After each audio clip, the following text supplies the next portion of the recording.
na. Nagkaroon lang ng konting problema, susuko ka na. Nasaktan ka lang, bibitaw ka na. Naramdaman mo lang na hindi na masaya, makikipaghiwalay ka na.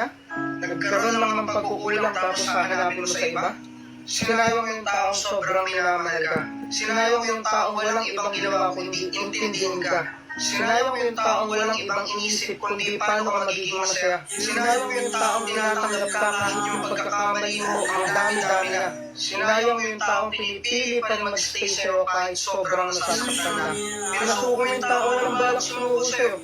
Iniwan mo yung taong walang ibang ginawa kung hindi mangarap na makasama ka hanggang dulo. Alam mo, sa relasyon, hindi laging masaya, hindi laging pinipilig, hindi laging walang problema, hindi laging okay. Kaya bago ka sumuko, isipin mo muna mabuti. Kasi baka sa uli, ikaw din yung magsisi. Tipong nasa tamang tao ka na pala, hinayaan mo pang mawala. You are the reason